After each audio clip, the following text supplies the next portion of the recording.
Hi everyone and welcome to another painting tutorial. So today I'm going to take you through how I paint vibrant red cloaks.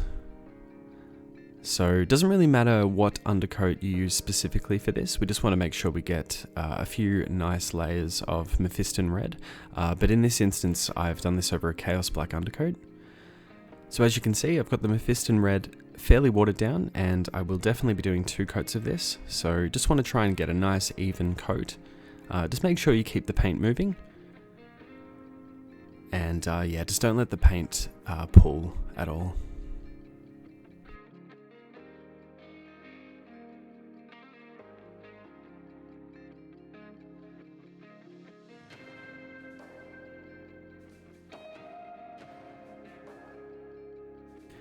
And after having given the cloak about 15 to 20 minutes to dry, I'm now going to apply the second coat of MEPHISTON red. And as you can see as well, I should mention, I am using my wet palette for this.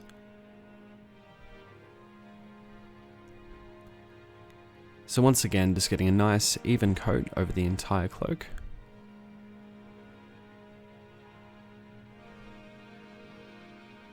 Now the main reason you want to keep the paint moving is just so that we don't get any streaks happening, as we really do want this to be very, very smooth.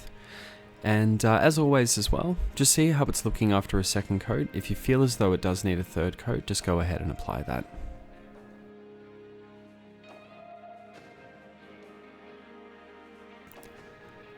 And now you can see we have a really nice clean coat of MEPHISTON red. So I'm now going to move on to Flesh Terror's red contrast paint and contrast medium. We're looking at a 50-50 mix of this, and I'm also going to be adding some water to this mix. Now it was only as of recently that I learnt that you could actually mix water with contrast paints.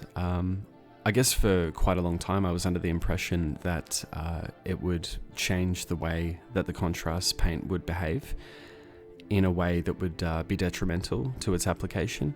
But yeah, no, you definitely can add a little bit of water to it. And in this case, I really did want this to be quite subtle, as yeah, I just felt as though the creases for this particular cloak didn't need a great deal of depth. So as you can see, just applying a nice thin coat of the Flesh Terror's red, and really taking my time with this, as I don't want to overlap too much of the MEPHISTON red, really just focusing on those creased areas.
And as you can see, by the time I've gotten down to the right hand side of the cloak, I can now go back to the top and the lower ends of the cloak and apply a second coat.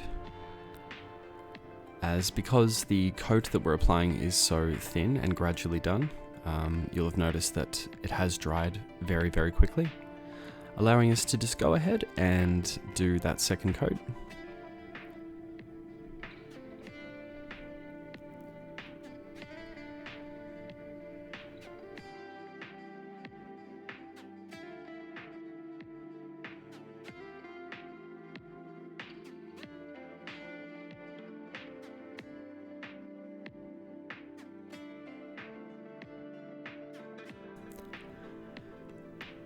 And now to begin edge highlighting, I'm going to use Evil Sun Scarlet, using my Raphael 8404 size 3-0 brush for this,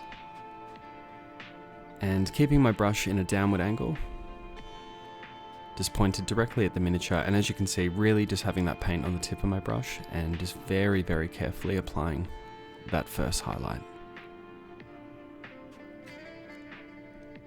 Now it is important to note as well, since I'm using the wet palette, it is very, very easy just to jump back to that MEPHISTON red and tidy up any lines that you aren't happy with. And details such as this are a really, really great way to improve edge highlighting and to just getting really sort of clean finishes. Now, of course, this wouldn't apply to every single cloak that you'll paint. Some of them you may want to be fairly battle worn. I mean, I've certainly done my fair share of those. But in some cases you might want them to look, you know, really sort of regal, clean. So yeah, definitely worth practicing both.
And as you can see here, when the edge highlight is going to be extended all the way down to the bottom of the cloak, it's best just to gradually work the brush down, do little bit by little bit, and always make sure, of course, that you have your miniature held in a really comfortable position. And not overloading the brush, and just gradually working my way down. Now, when I used to paint cloaks, I used to sort of just run the brush all the way down, and a lot of the time, the layer would become sort of thick in the center, and then it would thin down to the end and all that. So it's a lot better to just practice working your way down gradually. And just to mention as well, as you can see, the paints are fairly watered down. It's a lot easier to work with the paint when it's thinned down, especially with details such as this. Just doing tiny little scratches on the cloak, and really don't want those edge highlights to be too thick as well.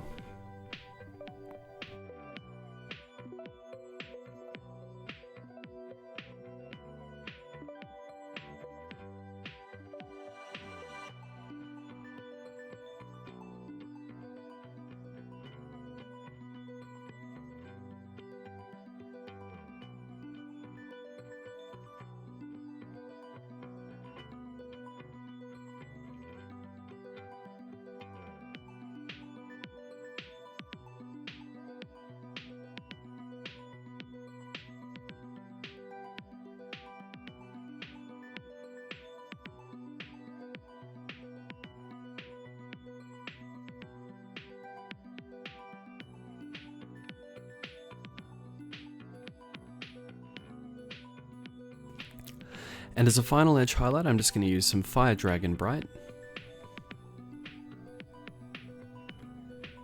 And just ensuring as well that the Fire Dragon Bright highlight is thinner on the model than the Evil Sunz Scarlet, as we definitely want a little bit of that Evil Sunz Scarlet to show.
And as you can see as well with the Fire Dragon Bright, I wasn't overlapping the entire Evil Sunz Scarlet highlight, just the most raised areas.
And as you can see here, what I'm doing as well is just taking a moment to look at the cloak and see where I can go back and add some additional highlights. So just as an example, of course, through the center here, I didn't add an Evil Sunz Scarlet highlight. So I'm just going back and ever so carefully adding an additional highlight there on the cloak.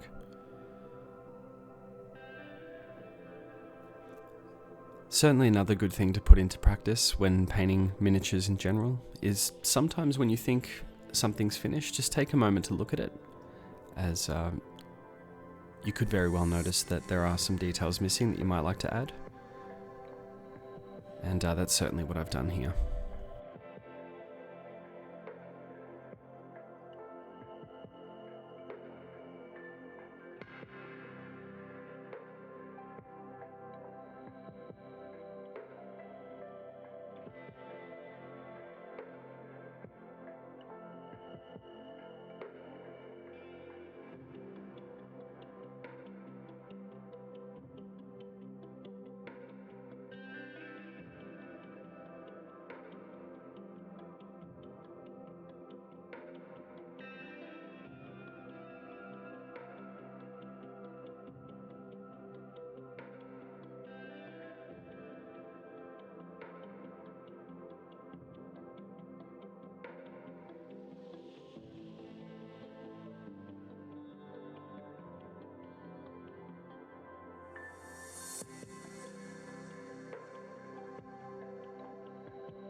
And here are some photos of the completed miniature. So I hope you found this tutorial useful today. Please subscribe as it really does help me out along the way. Like, share with some friends, comment below of a tutorial that you might like to see me do in the near future. Thank you very much for watching, and I will see you again in the next one.